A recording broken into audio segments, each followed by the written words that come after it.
Ça vous énerve sans doute aussi tous ces objets, les smartphones, les ordinateurs, les imprimantes qui sont volontairement faits pour ne pas durer. C'est ce qui s'appelle l'obsolescence programmée. En France, c'est un délit pénal. Des géants comme Epson et Apple se retrouvent d'ailleurs devant la justice. Enquête Pierre Gobet. En plein Paris, une conférence sur l'environnement et le numérique qui réunit des entrepreneurs, des scientifiques et des activistes.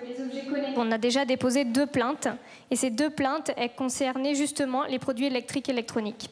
Parmi les participants, Laetitia Vasseur, elle s'est fait un nom ces derniers mois en dénonçant à la justice 2 géants de la technologie, le délit obsolescence programmée. C'est vraiment symptomatique pour nous d'une société du tout jetable, où on a des stratégies qui nous aident, qui nous influencent pour toujours acheter de plus en plus, ce qui crée à la fois beaucoup de déchets et puis qui nous ruine aussi au niveau personnel. Première cible, Epson, le fabricant d'imprimantes, accusé de limiter sciemment la durée de vie de ses produits, avec par exemple une puce qui désactive la cartouche au bout d'un certain nombre d'impressions. Apple est aussi visé par une plainte. On lui reproche d'avoir ralenti intentionnellement le fonctionnement de l'iPhone sans en avertir les utilisateurs à l'occasion d'une mise à jour du logiciel. On réduit les performances de votre téléphone au moment même où on vous propose un nouveau téléphone avec une campagne de marketing massive, mondiale. Et lorsque une personne qui a son téléphone ralenti va voir un vendeur Apple, il arrive régulièrement que le vendeur lui dise « Ah bah, on a un téléphone qui arrive bientôt, attendez un peu, vous rachèterez un nouveau téléphone. » Salut! Bonjour Laetitia. Émile Meunier, c'est l'avocat de l'association cofondée par Laetitia Vasseur. HOP, Halte à l'obsolescence programmée. C'était en 2015. La France était le premier pays à faire de l'obsolescence programmée, du pénal. C'est un délit puni quand même de 2 ans de prison et jusqu'à 5%, une amende qui va jusqu'à 5% du chiffre d'affaires de la société à l'international. Apple refuse de s'exprimer sur la procédure en France, mais rejette les reproches d'obsolescence programmée.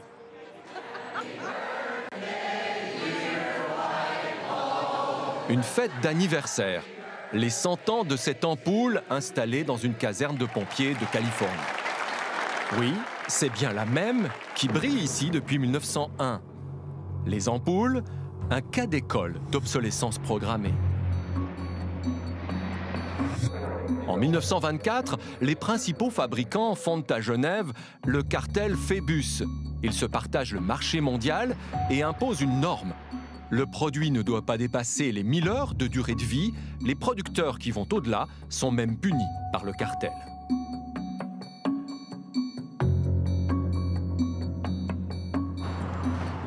Retour à Paris. La France, pionnière en inscrivant le délit d'obsolescence programmée dans la loi. Pour les activistes de l'association HOP, les retombées sont déjà là. Mediapart en l'occurrence. Surtout, ça a permis d'élever le débat. La question, c'est plus est-ce que ça existe ou est-ce que c'est un mythe. Maintenant, c'est qu'est-ce qu'on fait pour améliorer les choses, pour allonger la durée de vie des produits. Il y a des solutions, on peut les mettre en œuvre avec tous les acteurs, avec l'État, avec les citoyens, avec les entreprises.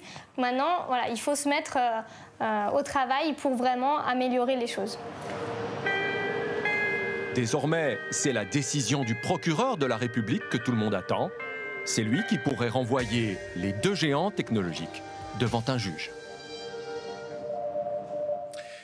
Pierre Gobet, bonsoir. Bonsoir. Alors, la France s'organise contre l'obsolescence. Comment ça se passe dans les autres pays?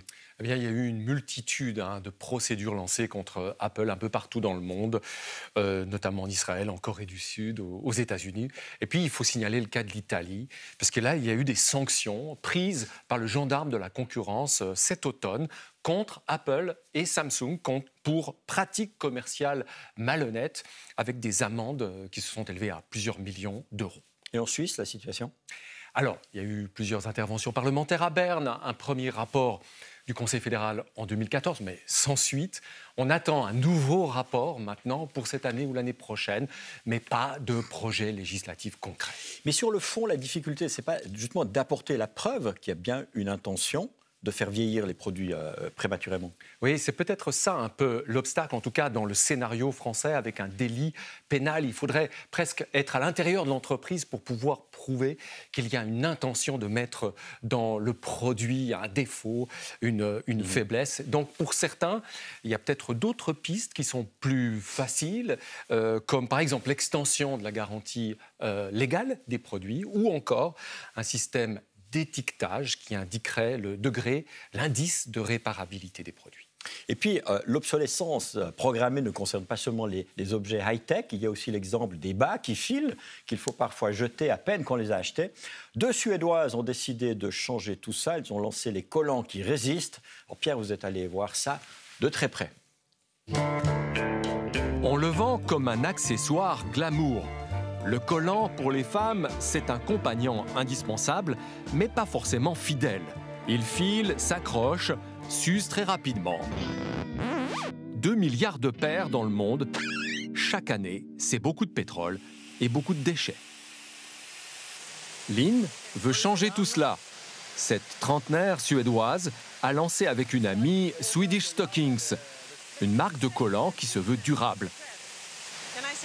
Elles les font fabriquer ici, une entreprise familiale qui travaille pour des maisons de haute couture. Nous sommes dans le nord de l'Italie, près de Brescia, et tout commence avec le fil. Ce sont des restes, des excédents d'autres productions en nylon. Ils sont fondus et réutilisés pour fabriquer ce nouveau fil que nous utilisons pour nos produits. Visite avec le patron, Luca. 170 machines à tricoter travaillent jour et nuit. Elles produisent une paire en 2 minutes. Ces machines utilisent 400 aiguilles, comme jadis quand les grands-mères tricotaient des écharpes. On travaille de manière circulaire pour faire un tube en utilisant une technologie 3D et le meilleur fil sur le marché. Cela permet de garantir jusqu'à 30 lavages des collants en machine. Cette usine, c'est la maman Ileana qui l'a lancée. Dans cette pièce, elle garde tous les modèles de collants produits ici depuis 35 ans. Les collants, disons, du passé, quand il y avait moins de concurrents turcs ou asiatiques avec des prix plus bas, ils étaient tous faits en double guipage avec une technique de double fil qui permet de durer plus longtemps.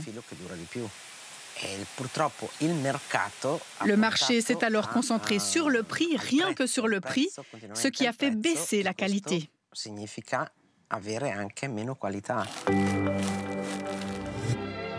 Les bas nylons, c'est la révolution inventée aux États-Unis juste avant la Deuxième Guerre mondiale.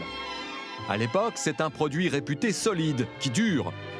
Dans les années 60, débarque le collant, qui habille désormais du pied à la taille. Fabriquer un collant, c'est une opération complexe. Après le tricotage, la mise en forme, chaque paire est montée sur un chablon, soumise à un bain de vapeur. Puis c'est l'étape de la teinture. Colorant non toxique, recyclage de l'eau, énergie solaire. La production ici se veut éco-responsable. Et pour Lynn, c'est clair, les fabricants dans le passé ont cédé à la tentation de l'obsolescence programmée. C'est l'une des raisons pour lesquelles nous avons lancé notre marque. Nous avons vu un documentaire qui expliquait comment les produits sont conçus pour vieillir rapidement, pour accélérer la consommation. Et il mentionnait les collants, qui sont passés d'un produit de très bonne qualité à un produit bon acheté, du fait de l'industrie et de la production elle-même. Aujourd'hui, nous essayons de revenir à l'origine et faire des produits plus durables qui se portent plus longtemps.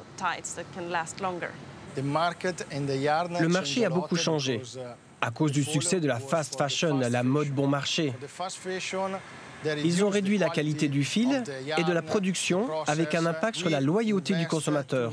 Nous investissons pour recréer des procédés qui garantissent des collants durables.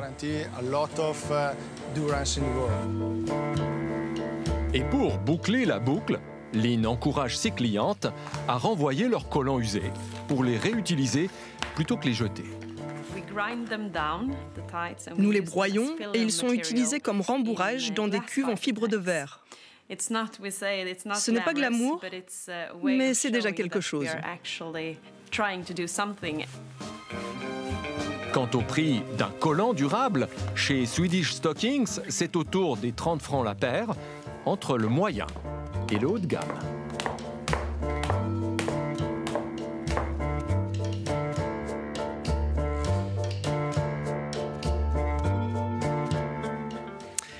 La semaine prochaine, notre dossier sur la prostitution. Le plus vieux métier du monde a du mal à se faire reconnaître comme profession.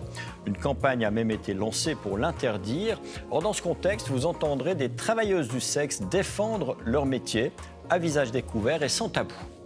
C'est un métier qui m'apparaissait comme étant à la fois très humain et très beau et en même temps très libre. En ce qui me concerne, c'est vraiment une vocation. Je rêvais de faire ce métier comme d'autres rêvaient d'être ballerine.